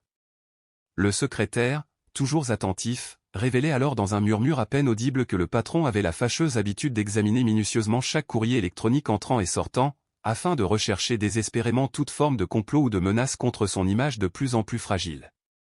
Cette obsession extrême, ou plus encore, la paranoïa, du besoin de contrôle expliquait bon nombre des tensions palpables qui étaient visiblement vécues au quotidien et, de cette manière, m'a fourni un autre argument de poids à inclure définitivement dans ma présentation très attendue au conseil d'administration. Il était essentiel que la confiance soit rétablie très rapidement et que les gens puissent enfin accomplir leur précieux travail sans avoir le sentiment omniprésent d'être étroitement surveillés comme des criminels. À l'heure du déjeuner qui m'était prévue, j'ai profité de l'occasion pour m'asseoir à nouveau avec les employés opprimés dans la cafétéria interne froide et désormais inquiétante. L'atmosphère était visiblement désolée, je n'entendais pratiquement aucun murmure amical, et la plupart des personnes présentes semblaient tragiquement limitées à prendre tranquillement et passivement leur déjeuner aussi précipitamment et rapidement qu'elles le pouvaient, avant de retourner à leurs postes respectifs. Alors qu'ils remarquaient alors ma présence plutôt inconnue, certains me regardaient de travers, et d'autres m'offraient de rapides sourires d'une certaine sorte de compassion, pensant que, en tant que nouveau, je serais peut-être incapable de résister plus longtemps au rythme oppressant et démoralisant de la vie dans ce lieu de travail. J'ai courageusement essayé d'entamer ce que je souhaitais être une conversation amicale avec un groupe restreint, en commentant chaleureusement qu'il serait sans aucun doute utile de veiller à ce que nous fassions beaucoup plus d'espace pour un échange d'idées productif et respectueux. L'un des compagnons très mécontent a alors laissé échapper un rire profondément amer et a répondu presque sardoniquement, « Avec qui puis-je échanger de précieuses idées ? Le patron ?» En quelques minutes seulement, il nous jetterait immédiatement à la rue. Il y eut un silence presque insupportable, terriblement gênant, suivi d'une vague palpable de résignation passive. C'était encore une fois une autre confirmation accablante de la réalité à quel point l'environnement de travail dans son ensemble était brisé et insensible. En début d'après-midi, je me suis mis résolument à rédiger un document préliminaire détaillé pour ma propre référence. C'était une façon pour moi de tenir un journal dans lequel je pouvais facilement enregistrer chaque incident possible, chaque abus ou niveau de stress dont j'étais témoin, tant sur le lieu de travail. J'ai pensé, après de longues délibérations, que j'utiliserai avec succès ce recueil d'exemples méticuleusement écrits lors de cette prochaine réunion du conseil d'administration, qui changera ma vie, pour illustrer efficacement comment ce leadership actuel, incontrôlé et autoritaire, étouffait véritablement une innovation précieuse et le bien-être des employés. Alors que j'écrivais avec beaucoup de soin, j'avais pris le temps de réfléchir sérieusement au poids désormais croissant de cette énorme responsabilité que cela signifiait nécessairement pour moi de prendre bientôt le véritable rein et de tenter de changer complètement et avec succès la culture d'entreprise. C'était sans aucun doute un énorme défi, mais la motivation principale et essentielle était sans aucun doute les gens que je voyais chaque jour, des gens qui regorgeaient de talents inexploités et d'un désir effréné de faire une différence dans ce monde, mais qui étaient actuellement piégés dans un environnement de travail extrêmement malsain. Vers la fin de l'après-midi, alors qu'il semblait que la journée extrêmement longue touchait déjà à sa fin, une rumeur inquiétante commença à se répandre sensiblement. Le patron, avec ses plans détaillés d'audits surprises dans différents départements, s'est mis à dénoncer ceux qui ne respectaient pas rigoureusement toutes ces obligations oppressives. Plusieurs employés ont commencé à se préparer frénétiquement, dans un état de nervosité agitée, vérifiant immédiatement chaque morceau de papier requis et essayant avec diligence de se rappeler s'ils avaient des affaires en suspens. Je me sentais moi-même un peu mal à l'aise, certes pas à cause des audits eux-mêmes, mais avant tout à cause du fait dur et accablant qu'ils cherchaient délibérément à découvrir tout type d'échec pour ensuite, à son tour, justifier encore plus, inutilement, des réprimandes humiliantes, ou encore plus radicalement, des licenciements soudains. Il essayait également clairement et visiblement de démontrer avec audace et fermeté son pouvoir incontrôlé avant que la prochaine réunion cruciale du conseil d'administration ne soit en fait réunie, ayant peut-être le sentiment intuitif et inquiétant que quelque chose se préparait actuellement contre lui. Lorsque la journée s'est finalement terminée, heureusement, j'ai quitté le bureau avec une boule géante et douloureuse dans la gorge. Alors que je rentrais chez moi pendant cette longue nuit, j'ai honnêtement senti qu'à chaque jour angoissant, il devenait de plus en plus difficile de rester calme et de ne pas dénoncer ce patron abusif à ce moment-là. Cependant, la voix ferme et posée du partenaire fondateur a fortement résonné dans ma tête soudainement vide, me rappelant que toute annonce hâtive et prématurée, faite sans une stratégie forte, efficace et bien planifiée, pourrait se retourner de manière désastreuse. En rentrant chez moi, je me suis immédiatement replongé dans la tâche importante de préparer minutieusement mon plan global. Je me suis maintenant concentré sur les détails clés de la refonte à venir des processus et des politiques du personnel nouvellement proposés. Il savait pertinemment que parmi les effectifs de cette même entreprise, il y avait suffisamment de talents cachés et latents pour réussir à les catapulter à des sommets jusqu'alors inimaginables. Il savait que la seule chose qui leur manquait était un leader solide, empathique et éthique. Alors que je lisais, par hasard, l'un des manuels de procédure que mon père compatissant avait créé au début de l'entreprise, je me suis retrouvé à sourire avec une humble satisfaction lorsque j'ai rapidement trouvé des mots-clés et plutôt forts qui soulignaient l'importance singulière du facteur humain dans chaque activité productive. Je me souviens alors maintenant de la voix distincte et très douce de mon gentil père, alors qu'il partageait avec moi avec amour ses rêves de toute une vie de fonder une entreprise prospère qui non seulement générerait des bénéfices substantiels, mais aurait également un impact positif sur la vie quotidienne de tous ses fidèles employés.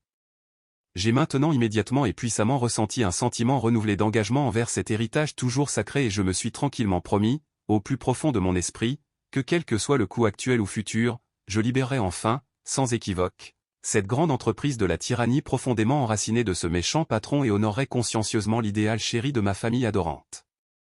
C'était maintenant, avec la plus grande certitude, la fin des 6 jours fatidiques, et cela arrivait avec la certitude inébranlable que ce moment crucial du jugement approchait à grands pas, où les cartes actuelles ne seraient plus tenues sur la poitrine de quelqu'un, mais pleinement révélées pour que tous puissent l'apprécier. La 7e journée de torture dans l'entreprise a commencé avec une atmosphère palpable et suffocante de général et une nervosité accablante. La rumeur désormais confirmée sur les audits détaillés que le patron planifiait méticuleusement au plus profond de son esprit troublé, avait été officiellement confirmée et avait tristement réveillé de nombreux services qui se sont immédiatement réveillés apparemment et soudainement envahis par un torrent de papier, par des superviseurs toujours plus exigeants et une quantité écrasante de nouveaux formulaires qui, de manière maniaque, cherchaient à capturer le moindre soupçon d'erreur ou d'oubli accidentel. J'ai vite appris que la stratégie sous-jacente du patron était de démoraliser davantage et de briser complètement les travailleurs toujours loyaux et de longue date, avec l'espoir pas si caché que personne n'oserait sérieusement remettre en question son autorité très incontrôlée lorsque, inévitablement, cette prochaine réunion du conseil d'administration, sous haute pression et extrêmement importante, aurait finalement lieu. Dans le cadre de mon rôle d'infiltration assidue, j'ai pu observer en toute sécurité comment la plupart des équipes se sont surpassées pour obtenir sérieusement chaque dernier aspect dans l'ordre le plus parfait, dans un environnement de stress incessant qui frôlait presque l'hystérie collective. Dès que j'ai placé tous mes biens sur mon bureau inconfortablement dur, je me suis retrouvé précipitamment convoqué par courrier électronique interne, à une réunion extrêmement urgente, non seulement avec l'actuel chef du département des ressources humaines, mais avec le directeur général lui-même, visiblement perturbé, qui se tiendrait dans l'une des salles de réunion normalement calmes. Mon cœur cognait contre mes côtes, un battement de tambour frénétique contre la peur soudaine et glaçante que ma véritable identité ait été compromise. Malgré les troubles internes, j'ai décidé de maintenir une façade de calme à l'approche de l'inévitable confrontation. En entrant dans le bureau, l'air semblait chargé d'une tension inexprimée. J'ai immédiatement remarqué l'expression tendue gravée sur le visage de la directrice des ressources humaines, une femme aguerrie qui a visiblement traversé de nombreuses tempêtes au sein de l'entreprise. C'était une vétéran respectée, mais apparemment obligée de compromettre ses propres valeurs pour survivre sous le régime oppressif du patron. Lui, de son côté, m'a accueilli avec le même air arrogant auquel je m'attendais, ses yeux brillants d'une supériorité dédaigneuse. Sans préambule, il a aboyé, « Nous avons remarqué que vous vous êtes impliqué dans des questions qui ne relèvent pas de votre compétence. » Cette accusation brutale m'a envoyé une poussée d'adrénaline, un signal clair que j'étais observé, scruté. Même si j'ai masqué mon appréhension, la responsable des ressources humaines, d'une voix empreinte d'une cordialité forcée, est rapidement intervenue. Elle a expliqué qu'il souhaitait ma collaboration dans un audit complet de la documentation du personnel, apparemment pour accélérer le processus. Cette demande à peine voilée était transparente ou une manœuvre calculée pour exercer un plus grand contrôle sur mes mouvements et, simultanément, pour me charger d'une montagne de travail fastidieux que personne d'autre ne voulait entreprendre. C'était une tactique délibérée, conçue pour me tenir occupé et sous leur regard vigilant. Avec une humilité feinte, j'ai hoché la tête, leur assurant que je me conformerais à toutes les directives. Le patron, cependant, n'a pas pu s'empêcher d'ajouter son aiguillon caractéristique. « J'attends de vous que vous soyez méticuleux. Je ne tolérerai aucune erreur ou retard d'aucune sorte, » grognatait-il, son ton mêlé de menaces à peine voilées. Le défi dans sa voix était si flagrant, si délibérément provocateur, que ma main s'est instinctivement tendue vers la poche où je portais les informations d'identification qui proclamaient ma propriété. Mais je me suis retenu au dernier moment possible, me forçant à simplement répondre par un bref « oui, monsieur », avant de me retirer de la pièce, un volcan de colère réprimée bouillonnant en moi. La matinée s'est déroulée dans un tourbillon de paperasse et d'examen de dossiers, mené à un rythme frénétique, sous l'ombre omniprésente des déclarations grogneuses du patron qui résonnaient dans les couloirs, perpétuellement à la recherche d'un employé prêt à recevoir une dose d'intimidation. En parcourant la documentation, le volume considérable de dossiers obsolètes est devenu évident, révélant une négligence généralisée de la part des superviseurs dans la tenue de dossiers précis. Comme on pouvait s'y attendre, cette négligence a été commodément utilisée comme justification pour blâmer les subordonnés, tandis que le patron, toujours maître de l'évasion, se lavait les mains de toute responsabilité. À chaque page que je tournais, l'urgence d'un changement radical de cap se renforçait, confirmant ma conviction croissante qu'une refonte complète était désespérément nécessaire. Vers midi, la responsable des ressources humaines s'est arrêtée à mon bureau, apparemment pour vérifier mes progrès, mais sa visite avait un air de complicité palpable. Son regard, las et chargé, rencontra le mien. « Je comprends votre malaise », avoua-t-elle d'un ton feutré. « Malgré tout, murmura-t-elle, j'espère toujours que les choses changeront un jour. » Dans sa voix, j'ai détecté un désir d'un environnement moins oppressant, mêlé à la résignation de quelqu'un qui avait vu d'innombrables tentatives d'amélioration tomber en poussière. J'ai lutté contre l'envie de révéler ma véritable identité, d'annoncer que je serais bientôt le nouveau propriétaire et que des changements monumentaux se profilaient à l'horizon. Mais j'ai finalement décidé de garder le silence, convaincu que moins il y avait de personnes connaissant mon secret, moins il y avait de risques que le patron découvre mes intentions avant la réunion charnière de l'après-midi. À mesure que la journée avançait, l'atmosphère au bureau devenait de plus en plus tendue, presque palpable. Plusieurs collègues ont été convoqués pour répondre d'infractions mineures, comme le retard d'un seul jour dans la remise d'un rapport ou l'absence d'une signature particulière sur un document. J'ai été témoin d'une série de scènes humiliantes au cours desquelles le patron, alimenté par ses propres insécurités, a proféré des menaces de sanctions sévères, laissant de nombreux employés en larmes ou frémissant d'une rage réprimée. Un incident particulièrement décourageant a impliqué un ingénieur système talentueux, qui m'a confié qu'il préparait activement sa démission, poussé au bord du gouffre par les abus incessants. Une vague de tristesse m'a submergé lorsque j'ai reconnu son immense potentiel, étouffé par l'environnement toxique. J'ai complètement compris sa décision, le bien-être mental est, après tout, inestimable. Je ne pouvais que lui offrir un vague encouragement à tenir le coup encore un peu, incapable de divulguer les détails des changements imminents. Il me regarda avec un mélange de perplexité et de curiosité, ses yeux laissant entendre que je possédais des connaissances qui restaient cachées au reste du bureau. Au milieu de ce maelstrom émotionnel, la secrétaire de direction, dans ses mouvements furtifs et discrets, m'a remis un rapport confidentiel, expliquant que le patron avait ordonné qu'il soit archivé sans examen approprié. En examinant le document, j'ai découvert un compte rendu détaillé et accablant de la situation financière réelle de l'entreprise, révélant des pertes importantes au cours des derniers trimestres. Cela contredisait fortement les déclarations optimistes que le patron faisait habituellement lors de ses réunions de couloir. Le rapport faisait également allusion au mécontentement croissant de plusieurs clients clés, qui menaçaient de rechercher d'autres fournisseurs si leur plainte croissante restait sans réponse.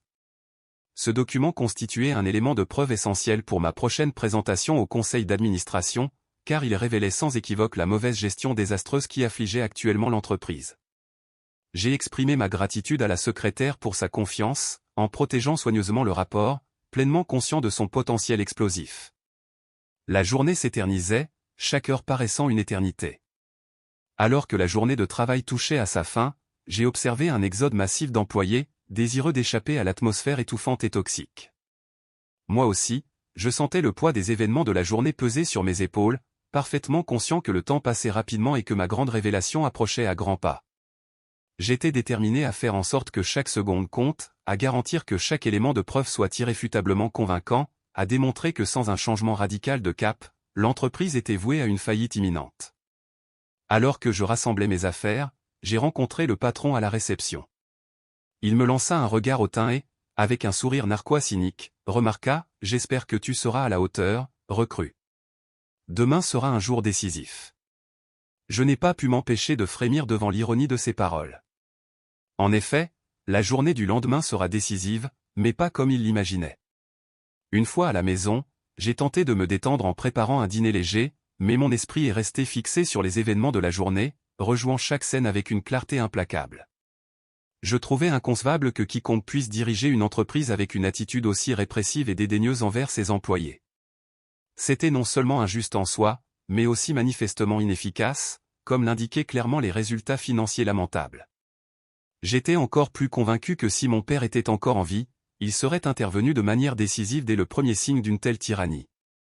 Maintenant, il était de ma responsabilité d'agir, et je sentais chaque once de ma formation et chaque leçon apprise de lui converger à ce moment critique. J'ai consacré le reste de la soirée à peaufiner méticuleusement la présentation que je ferai au conseil d'administration, en intégrant les données du rapport confidentiel et en incorporant des études de cas convaincantes d'employés talentueux qui avaient abandonné l'entreprise en raison de la toxicité du patron. Mon objectif était très clair, expliquer sans équivoque pourquoi un changement de leadership était nécessaire de toute urgence et présenter un plan d'action global démontrant comment surmonter la crise actuelle. Je savais que je risquais tout sur un seul geste décisif, mais j'étais aussi certain que je devais soutenir le partenaire fondateur qui m'avait encouragé à passer à l'action. Ainsi, la 7e journée touchait à sa fin, une journée pleine de tensions et de mauvais présages des événements à venir. Je me suis endormi avec mes nerfs en état d'alerte, mais aussi avec une détermination inébranlable à accomplir mon destin de nouveau propriétaire de l'entreprise. Le 8e jour s'est levé avec une aura de signification, comme si l'univers lui-même reconnaissait qu'un événement capital était sur le point de se dérouler. Je me suis levé plus tôt que d'habitude, examinant méticuleusement les documents que je présenterais au conseil d'administration, répétant mentalement chaque argument que je comptais articuler. Un puissant cocktail de nervosité et de détermination m'a envahi, alimenté par le fait de savoir que je défendais non seulement mon droit légitime à diriger l'entreprise, mais que je protégeais également l'avenir de tous les employés qui avaient souffert sous le régime tyrannique du patron. Je suis arrivé au bureau et en entrant, j'ai immédiatement senti un changement palpable dans l'atmosphère. De nombreux collègues m'ont jeté des regards curieux, leurs yeux reflétant une lueur d'espoir, comme s'ils avaient intuitivement compris que cette journée allait apporter de profonds changements. Le patron, à l'opposé, semblait inhabituellement calme, sa démarche ferme et son sourire rayonnant d'une confiance inébranlable dans sa capacité à garder le contrôle.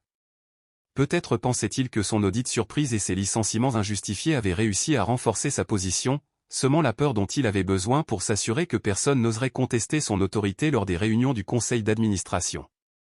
Cependant, il ignorait parfaitement que derrière ma façade d'employé débutant, je détenais un atout dans ma manche, une révélation révolutionnaire qui briserait son contrôle en un seul coup décisif. La réunion était prévue à 10 heures, donc après avoir déposé mes affaires, je me suis rendu à l'étage supérieur, où se trouvaient les bureaux de direction et la salle de réunion. Dans l'ascenseur, j'ai échangé des regards complices avec le responsable des ressources humaines et avec l'associé fondateur qui m'avait contacté quelques jours plus tôt. Le hochement de tête subtil transmettait un message silencieux de soutien indéfectible. En arrivant, j'ai observé tous les cadres supérieurs assis autour d'une grande table ovale. Le patron, comme prévu, a présidé la réunion, rayonnant de son aura habituelle de supériorité condescendante. Je me tenais à l'écart, attendant patiemment mon tour, alors qu'il commençait la réunion en se vantant d'une prétendue augmentation de la productivité, l'attribuant uniquement à ses stratégies de contrôle strict. Lorsqu'il a finalement conclu son discours, une tapisserie tissée de demi-vérités et de déclarations intéressées, l'associé fondateur a pris la parole, la voix ferme et résolue. Il annonce que le moment est venu de présenter la personne qui, par droit de succession, assumera la direction de l'entreprise. Le patron recula visiblement, son visage trahissant un mélange de choc et d'incrédulité. Il était évident qu'il n'avait aucune idée du changement sismique qui était sur le point de se produire. Puis, comme si un rideau était soudainement tombé, l'associé fondateur m'a fait signe de m'avancer et a révélé mon nom complet, soulignant ma lignée directe avec le fondateur d'origine de l'entreprise et mon statut légitime d'héritier légal. Un silence oppressant s'abattit sur la pièce, interrompu seulement par la respiration collective. Je pouvais voir les yeux du patron s'écarquiller d'incrédulité alors qu'il avait du mal à comprendre la nouvelle, une révélation qui a complètement miné le pouvoir qu'il pensait exercer. Une montée d'adrénaline coulait dans mes veines, mais je restais calme, projetant un air de confiance tranquille. J'ai salué poliment tout le monde et j'ai commencé à parler, expliquant que j'avais passé ces derniers jours à travailler au sein de l'entreprise sous une fausse identité pour acquérir une connaissance directe de l'environnement de travail et des défis auxquels sont confrontés les employés. J'ai exprimé ma gratitude à ceux qui m'avaient involontairement fourni des informations et un soutien inestimable pendant les moments de stress. Et sans plus tarder, j'ai activé un projecteur, affichant une série de diapositives illustrant de manière graphique les récentes pertes financières de l'entreprise, l'exode alarmant des talents et les témoignages accablants qui révélaient la culture de la peur enracinée. Le patron a tenté à plusieurs reprises de m'interrompre, crachant que mes affirmations étaient exagérées et calomnieuses, mais je l'ai rapidement fait taire en lui montrant les rapports confidentiels qu'il avait lui-même ordonné d'archiver, ainsi que des exemples précis d'employés injustement licenciés.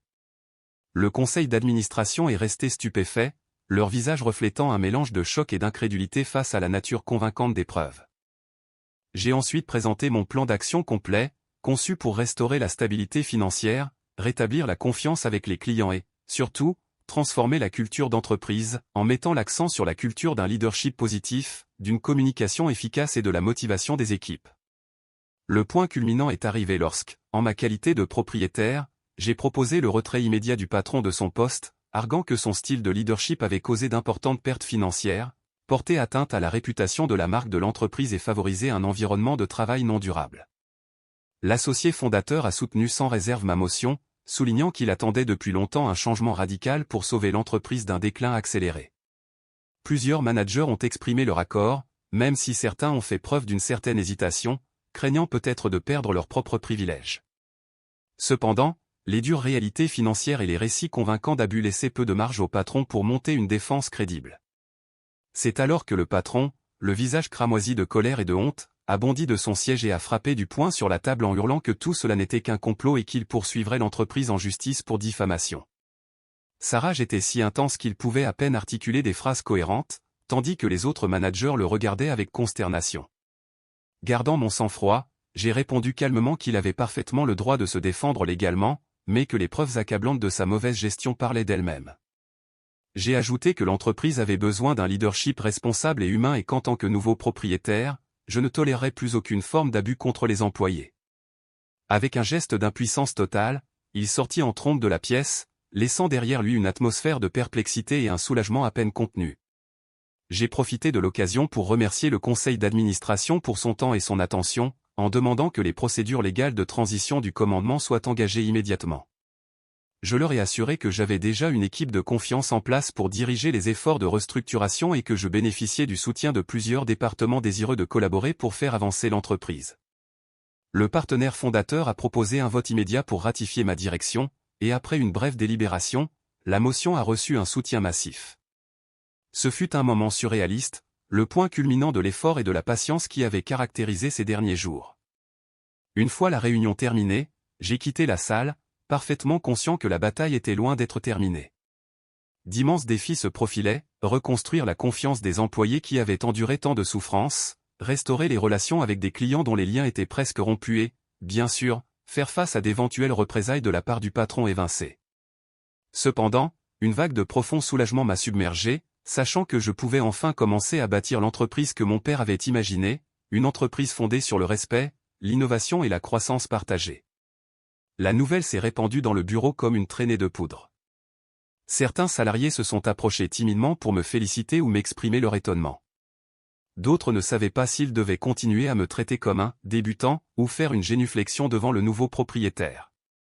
J'ai fait un effort concerté pour conserver le même comportement accessible que j'avais affiché auparavant, réitérant qu'ils étaient tous des éléments essentiels de l'avenir de l'entreprise et que ma porte serait toujours ouverte pour entendre leurs préoccupations. J'ai vu une étincelle d'espoir se rallumer dans leurs yeux, une étincelle qui a alimenté ma détermination à m'attaquer à la tâche colossale qui m'attendait. L'ancien patron, de son côté, a quitté le bâtiment sans prononcer un mot. Malgré son impolitesse antérieure, j'ai décidé de ne pas tomber à son niveau, mais plutôt de procéder par les voies légales appropriées pour finaliser son licenciement. J'ai préparé une note interne informant tous les employés de ma nomination officielle et décrivant les principes directeurs qui façonneraient l'orientation future de l'entreprise. Le même après-midi, j'ai convoqué une assemblée générale avec tous les employés pour exprimer ma gratitude pour leur travail acharné et pour les assurer que tous les cas récents de traitement injuste seraient examinés en profondeur, y compris la situation de ceux qui avaient été licenciés dans des circonstances douteuses. L'annonce a été accueillie par un tonnerre d'applaudissements, accompagné de larmes de soulagement et d'accolades émues entre collègues qui se sentaient libérés d'un joug oppressant. C'était un moment que je n'oublierai jamais. À la fin de cette journée, alors que le bâtiment se vidait et que seul mon bureau restait illuminé, j'ai réfléchi au voyage qui m'avait amené jusqu'ici. Je me souviens du premier jour, où le patron m'avait ordonné avec désinvolture de préparer du café pour tout le monde, ignorant complètement que j'étais le nouveau propriétaire. J'ai été émerveillé par l'ironie de tout cela, mais j'ai également reconnu le caractère inestimable de ma période d'observation de l'intérieur, faisant l'expérience de l'entreprise comme d'une équipe. Grâce à cette expérience, je possédais désormais une compréhension claire des domaines spécifiques que je devais aborder pour transformer l'entreprise. J'ai regardé par la fenêtre le soleil couchant, rempli de la certitude qu'un nouveau chapitre commençait, non seulement pour moi, mais pour toutes les personnes qui composaient l'entreprise. J'ai ressenti un immense sentiment de gratitude et de responsabilité, un désir d'honorer l'héritage de mon père et, par-dessus tout, de bâtir un avenir meilleur pour tous. Ainsi, la 8e journée s'est terminée, marquant l'aube d'une nouvelle ère, une ère de changement positif et de chute définitive du patron qui n'a jamais su à qui il ordonnait réellement de préparer le café. Si vous avez trouvé cette histoire inspirante, laissez un commentaire et partagez-la afin que davantage de personnes puissent découvrir le pouvoir de croire en elles-mêmes et en les autres. Merci de vous joindre à nous, et à la prochaine fois.